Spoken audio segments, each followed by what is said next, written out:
Well, hello everyone. This is John Byrne with Poets and Quants. Welcome to our webinar on the Masters in Finance program at Emory's Goizueta Business School. We have two folks here from Goizueta who are going to give you all the nitty-gritty detail you need to know about this terrific program. Let me introduce them to you right now. Heidi Hensley, who is Senior Director of Specialty Masters at the Graduate Career Management Center at Goizueta. And then her colleague here, Christina Lopez, who's the Associate Director of Graduate Admissions. Welcome. So one of the things, just looking over the program that really impresses me is you have two ways to do it. You can get it done in a shorter period of time. I believe it's 10 months. Or you can take an extended version of it where you get an internship and you get to take three electives as well, so you can put a little more customization on the program. Um, what kind of people take the first 10-month course versus the extended, what is it, 15-month course? Do we go that one first, Heidi? Yeah, definitely. Thank you for the question. So this is going to be our first cohort going into the program with the optional 16 months. So we usually, when we come in with a cohort of students, we have a lot of one-on-one personal meeting. Majority of the student that we are seeing, they're leaning towards the 10 months are the one either with experience or with one or two solid internships. And the student that need the additional time, the additional summer and the fall for either a career opportunity in the summer, either be an internship or a micro project or upping the tech stack, that would be the type of student that will be lean towards that 16 months program. That would give them the opportunity to continue working on the professional development, and that would have that benefits of the additional 6 months for that group of students. Right. So this is a new option for people who are interested in this particular program. The other thing that I really liked is your onboarding prep. So, there's some people who in a pre-experience program that doesn't require work experience, you go in cold turkey and you're in there with everybody, and you may lack some, I wouldn't even call them prerequisites, but may lack some knowledge that allows you to get a fast start. In your case, in August, you have an onboarding financial prep program on financial statements, on business statistics, and technology and data, which brings everyone to a level amount of experience to bring into the program. I'm imagining that's really a neat part of this program as well. It is. Oh, sorry, Heidi. And then please feel free to chime in, Christina. So definitely. So our onboarding, like you said, start in August, and we basically partner with the program office that they are incorporating our office, which is a CMC Career Management Center from day one. Our students get to take a series of professional develop programs that will help them with various experience level to get them to baseline. Essentially, starting spring, they'll be ready to be put in front of a hiring manager. So we really focus on helping them to build a career persona that is driven by values, which is really the foundation of everything that we do in our PD, so professional development, we call it PD work, and also our one-on-one coaching. And before even go into resume or diving into company research, we really ask the students to think about their non-negotiables, to think about what is important to them, what motivates them, what problem they want to solve, and so on. And it really helped them to move beyond thinking about just a job title or just a big names company, and really help them to zone in and focus what matters of more of a granular personal level. I was looking at the class profile, and the average age of a student is 23, which means they're pretty much coming right out of undergrad experience. 56% are international from 10 different countries, and you have a very large number of minorities in the program. So you have a really nice diversity as well in these classes. How large are the cohorts? Yeah, so this year we welcomed 55 to this cohort currently, which is our largest class. Wow. Um, yes, and the program has been around for 4 cycles, so it's growing at a really nice pace. really strong alumni background. And so, yes, we're really proud of the diversity of our class with the makeup of our students, but also their experiences, their career goals. All of those things are really what make the classroom so dynamic. So small enough where you have a really close connection with each other, but big enough where you can really expand your network at the same time. And of course, it's at Emory University in Atlanta and the Goizueta Business School. Tell me a little about Emory and Goizueta. What can people expect? Uh, Maybe people who haven't heard of Goizueta. Yeah, sure. So the Goizueta Business School is one of 7 professional graduate schools here at Emory. Emory is a top 20 research institution overall. And then Goizueta is also a strong, strong business program. Our MBA program is in the top 20. We're very well known for our graduate level business program. So the specialized master's side, specifically our Master of Finance that we're talking about today, really is a part of a strong legacy and a backing. When people hear about Emory, when people hear about Emory Goizueta, they think about leadership more than anything else. Our students are very grounded, um, really forward thinking, really innovative, and just a really big collaborative spirit here. So we are a top 20 school, but I think we're a humble school too. And just the environment is not cutthroat, it's very collaborative and supportive.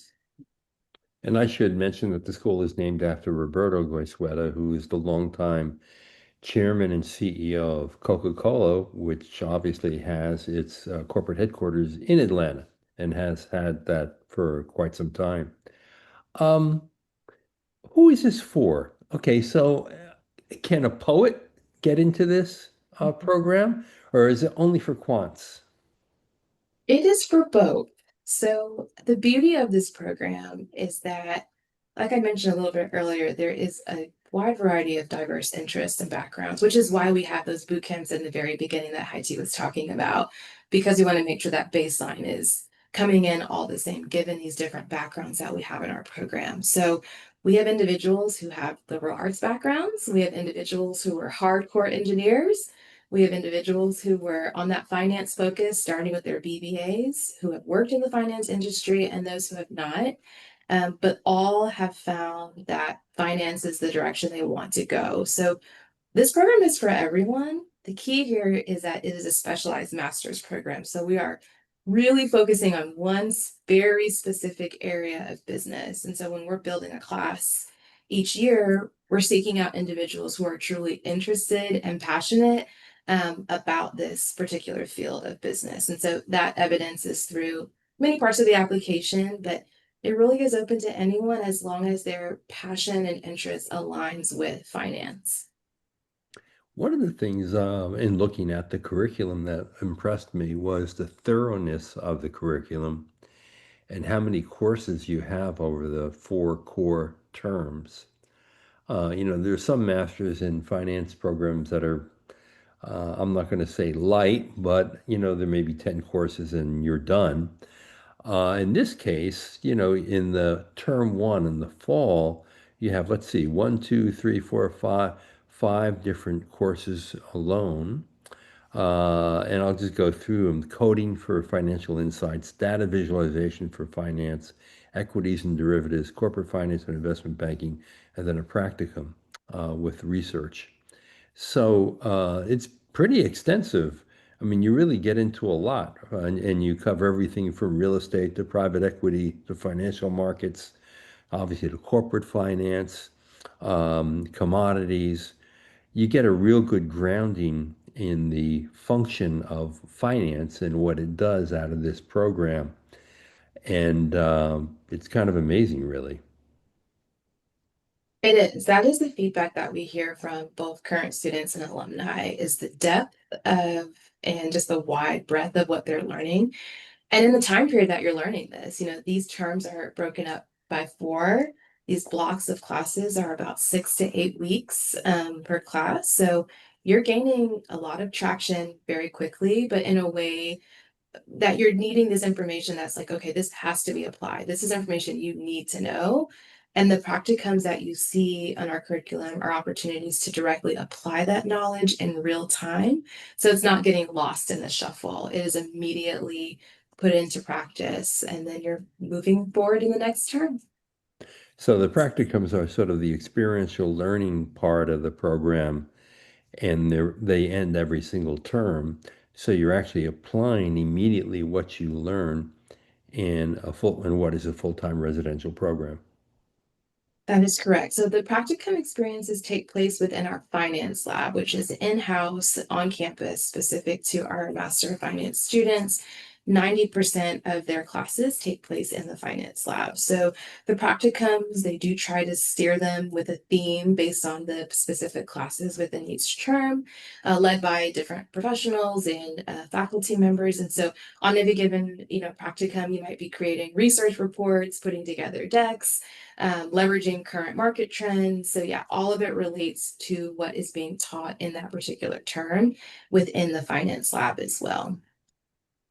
Now, who should take this course? Who should take this degree? Sure, of course, it's people who want to pursue a career in finance, but I mean, in terms of your passions or your interests, are there certain things that you might look for in an applicant to know that they're really going to do well in this? Yeah, first I would say we do want to see that there is some quantitative strength here. It is a STEM designated program. There is a little bit of coding sprinkled in. We don't expect everyone to be a coding expert coming in, but it is taught. Data is certainly the way that finance has gone and will go. So we do want to see that there is quantitative strengths, and that can be seen across many different things: coursework, test scores, etc. Internships would be another piece of evidence for us. It is not a requirement that it has to be a finance internship, but it is certainly helpful to see. But it also could be someone who's like, hey, I love personal trading. I love Mhm. helping my friends budget. I was in my finance club on campus. So really we just want to be able to see that finance really is what they want, what they've been exposed to even a little bit in some cases, to then drive even further and leverage that to be, a stronger professional after the program. Yeah, that makes sense. I mean, having some sort of experience that makes obvious your interest in finance would seem to me to be a really good thing to have in applying for the program. Do you require standardized tests or anything like that? We do. We require the GMAT or the GRE. However, we do have an option for candidates to request a test waiver review. So, for our candidates who are STEM or have a finance degree, a 3.3 or higher will meet the criteria for a test waiver. For a candidate who is non-STEM, non-finance, and they would like a test waiver to be reviewed for, a 3.6 or higher with evidence of quantitative coursework as well. So I think we're pretty generous when it comes to consideration of whether or not a test score could be submitted. But for the most part, the answer is yes, we would ask for a GRE or a GMAT unless we provide that exception for the waiver. Right. Now, one of the things I really like to do when I go to a campus, and I've actually done this at Goizueta, is I like to bring out a bunch of students to either dinner or a bar for a drink. And then I ask them, so what are the things about the degree program that you think will endure over time, that you'll take away from your graduation and will be meaningful for you in one way or another? And if I were to do that at Goizueta with this particular program, what would I be told? All right, do you want to take this on? We can kind of split it together. Yeah, definitely. I would say one of the strength within Go Sweater is definitely our network. Student comes in, they instantly become part of the family. And one of the joke that I would be having with them in PD is you start with us from day one and you stick with us. You can stick with us for the rest of your professional career. So throughout the program, they work very closely with us on one-on-one coaching, and they'll have the full service 6 months post-graduation. After graduation, they would transition to a fantastic working professional alumni team that would essentially continue working with them for the rest of the career path. And it's really interesting to be seeing even people out from 10, 20 years with some of the term oil going on right now. People might be laid off, and we have a group that are working professional coming together, supporting one another along with a coach, kind of coaching them through different ebbs and flow with the career path. And our alum do show up. We just had homecoming this past week, and it's really fantastic seeing all the alum come back together, and they are there to support our student as they are just at day one, beginning of the journey, to be there to become kind of a mentor, guiding them through, especially like you mentioned earlier, John, the students coming in, they know they love finance, but there are different function and industry. Their alum really comes in a lot of the ways that to show student and guide them through different things along with the help from the CMC. So I think one of the things, our network, our community is very involved and is very engaged. Well, the other thing I really like is this, and I would tell this to every prospective student for any program. It's important for me for a school to make public its employment report for a program. You do that, and it's really an eye-opening employment report. The one that was filed for last year shows 100% employment rate within 6 months of graduation. It shows the median base salary actually rose from 74,000 in 2023 to 80,000 last year. It showed that, your students got finance positions across a lot of different industries, obviously financial services, but also consulting, healthcare, real estate, investment management. And the employers of your students are pretty impressive group: Goldman Sachs, Rockefeller Capital Management, Northern Trust, KPMG, JP Morgan Chase, and on and on. The other thing that was kind of interesting to me is that 88% accepted jobs in the United States. And I'm going to mention that stat in comparison to your class profile stat, where over 50% of the students are international. So your international students, given the STEM designation of the degree, are getting jobs in the US and doing quite well. 8% of this class accepted positions in Asia, and 4% got jobs in Europe. That's a pretty impressive employment report. I'm wondering, was that a record year, 2024?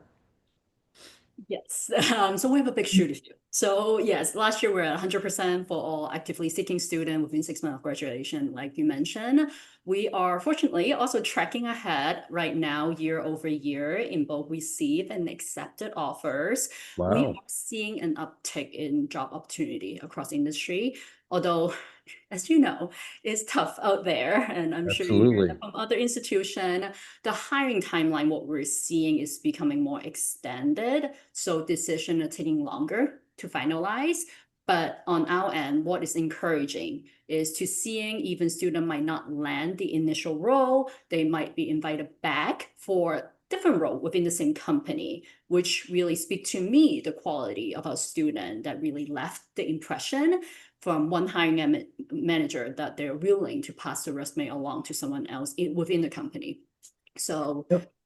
we Yeah. just Now, what do you do? What do you do on the career management and development side to get those successful results? What kind of exposure and how early in the program do the students have to career management? from day one, actually before they even show up on campus, we have a series of Zoom meeting with them, especially for the international student, to build that relationship.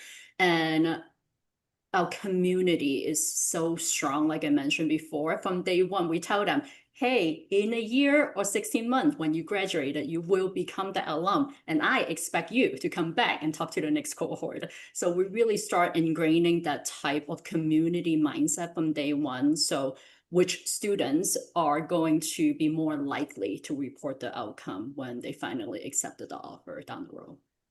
Do you have coaches that are available to students?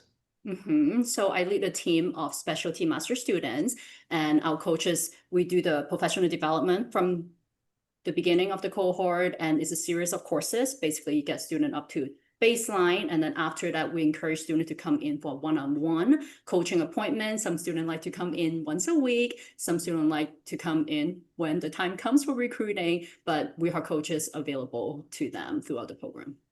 And I can actually speak from personal experience because I have known people in your graduate career management center for a number of years.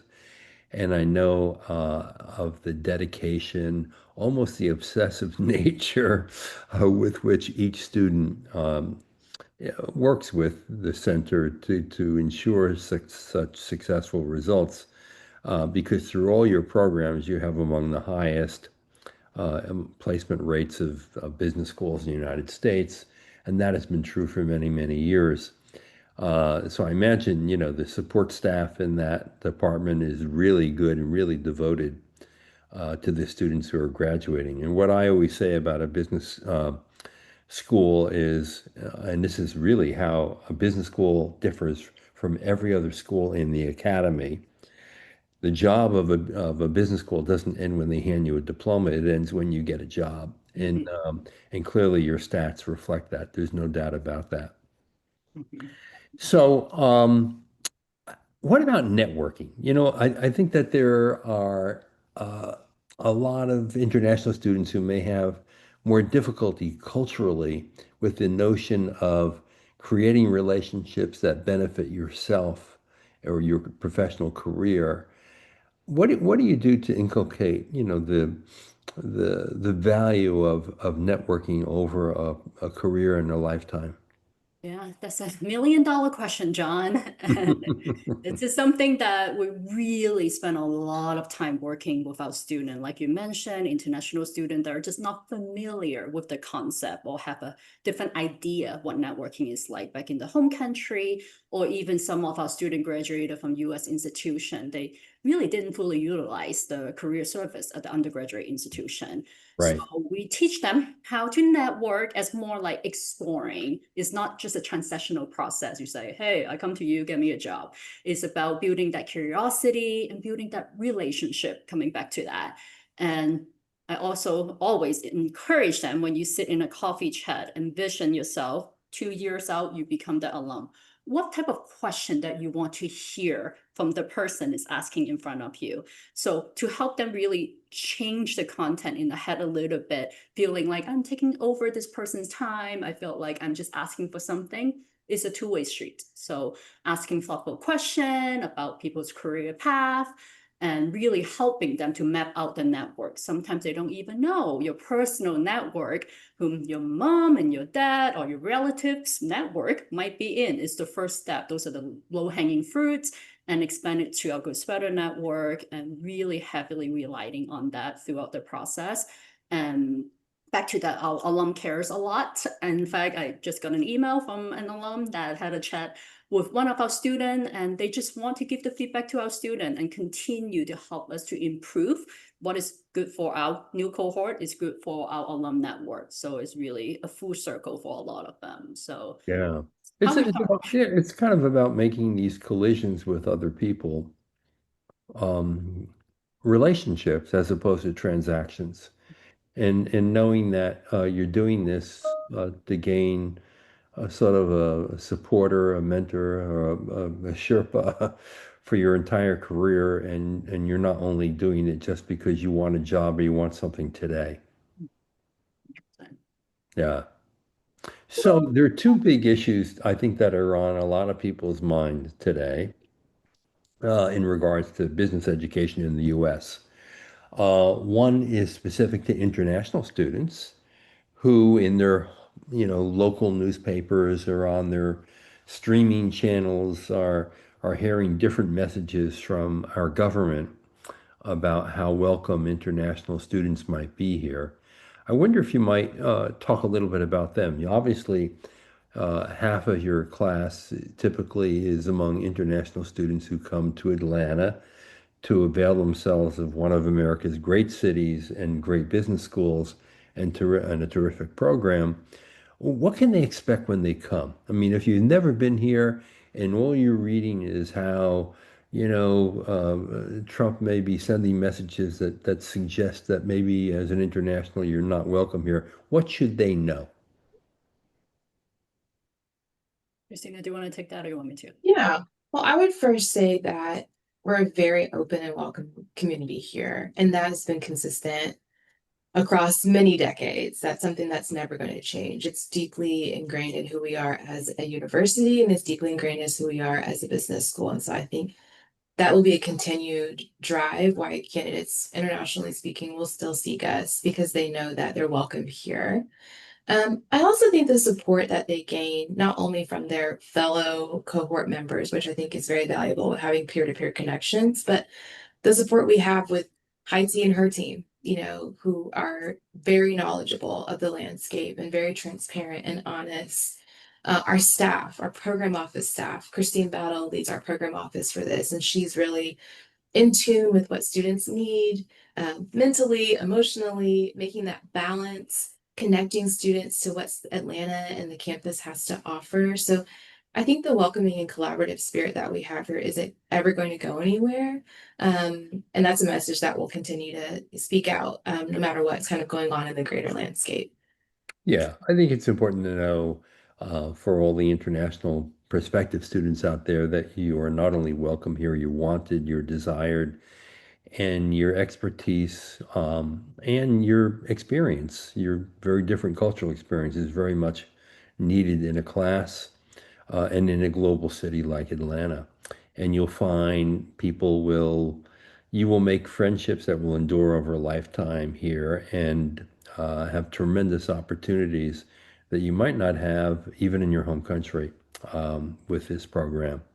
The other issue I think that is on everyone's mind is artificial intelligence and how AI will shape our lives in the future, particularly our professional lives. And so I wondered to what degree the deployment of AI has been put into the program to help people, use AI very effectively when they graduate.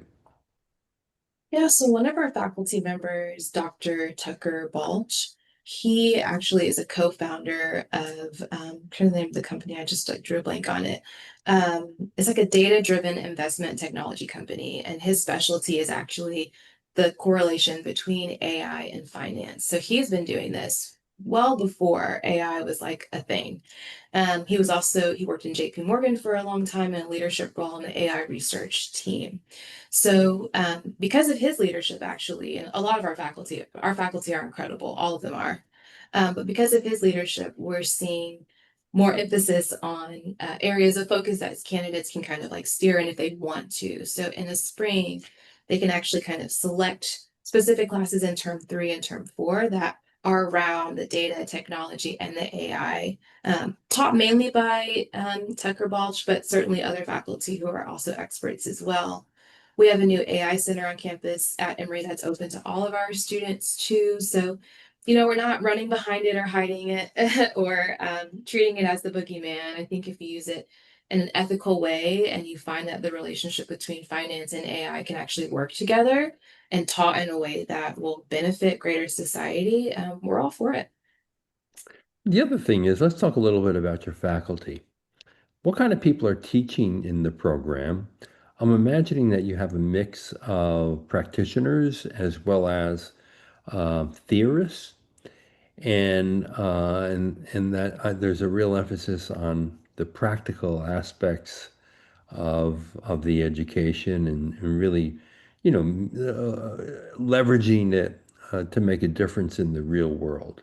Can you talk a little bit about the faculty? Who teaches in the program?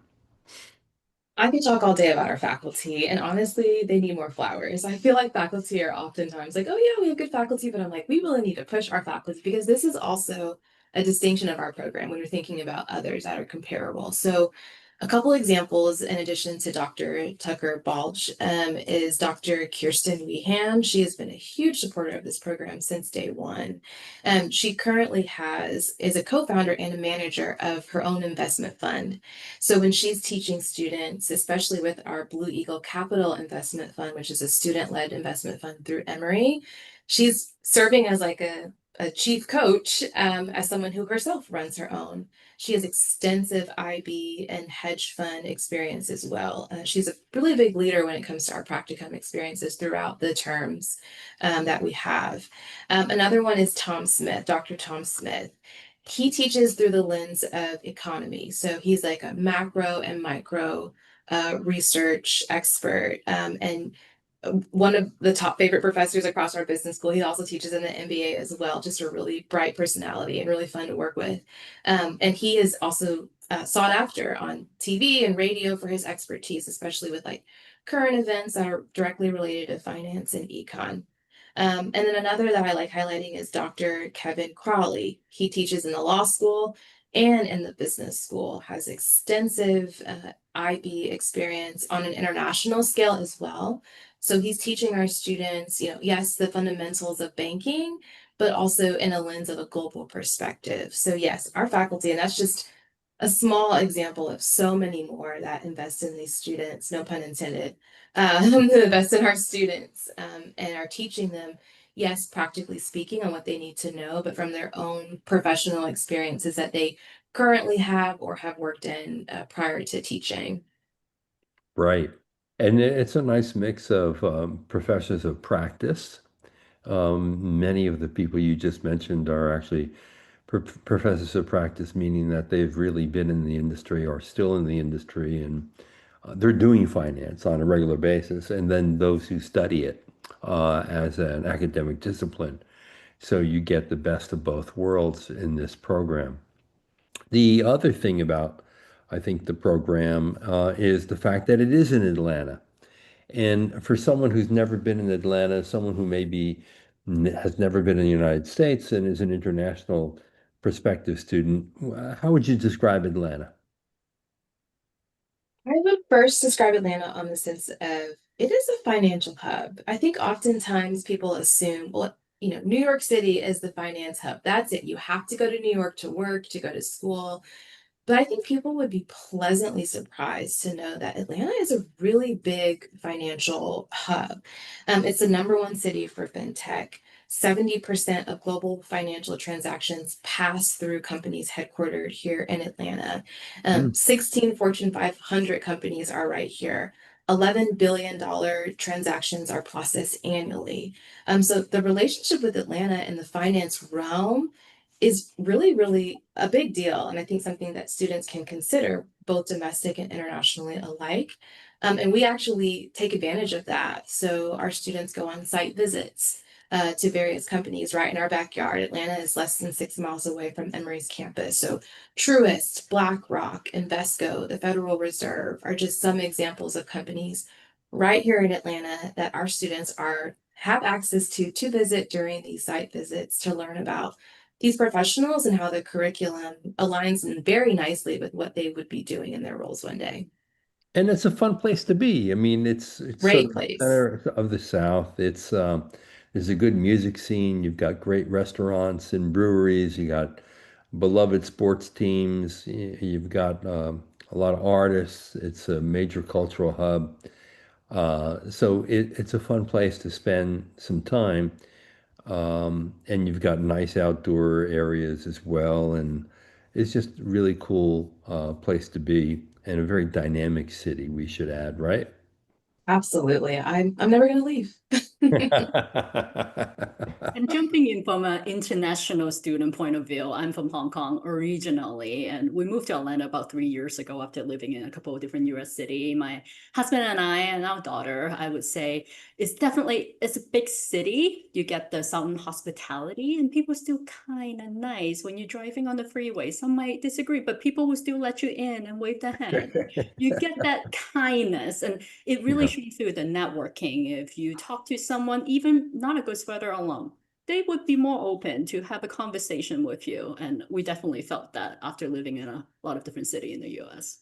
Yeah, that really matters because that really makes a big impact on your overall experience, your ability to learn, your ability to embrace the place and get the most out of it.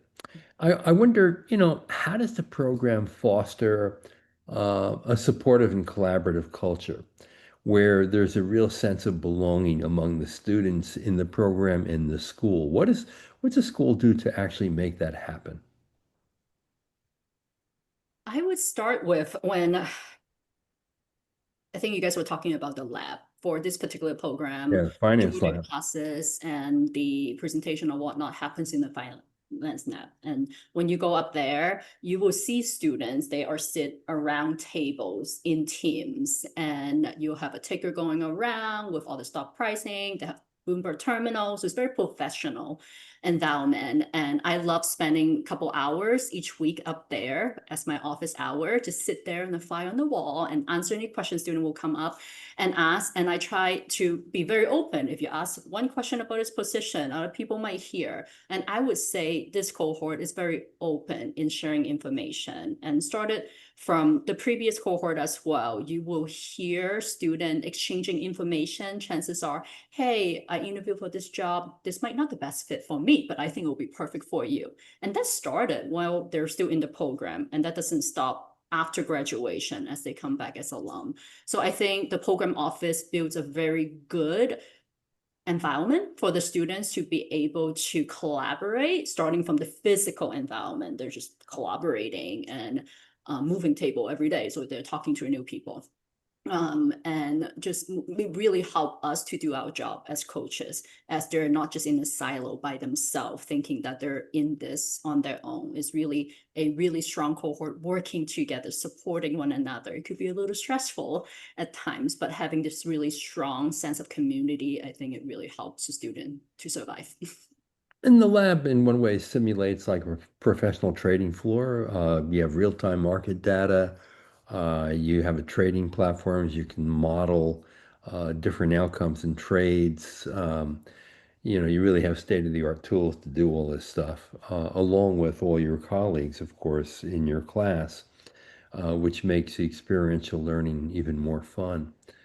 So if someone is interested in learning more about the program, or perhaps connecting with some current students or alumni about it, or even just understanding what the admissions process is like, how can they connect with someone on your admissions or your career management teams?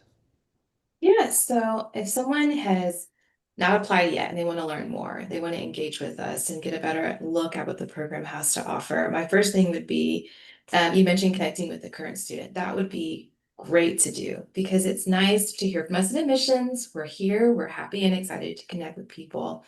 But it's also nice to hear from a peer perspective of someone who is currently living their dream in the program right now. So we will host various events online. So if candidates are not physically here in Atlanta, you can still join us.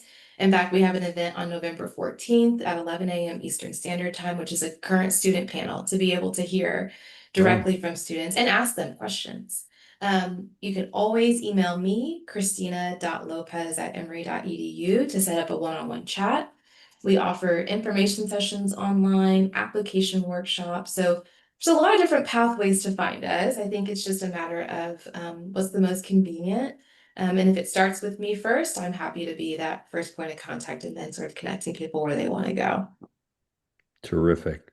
All right, and I also might add, your website is terrific. There's a lot of detail. Every single course that you would take in each term is spelled out, so you really get a sense of how broad and how deep the program is, along with the option to take the extended 16-month program with the internship and additional electives. Like I mentioned before, the employment report is really nicely detailed, so you know exactly what the outcomes can be.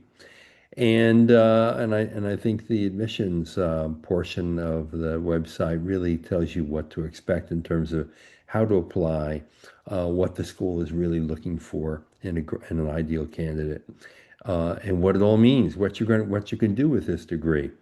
So I want to thank our two panelists here for all the information that they provided. I want to invite all of you to take a look at the website, and then do reach out to Christina Lopez, who's the Associate Director of Graduate Admissions, if you have any additional questions.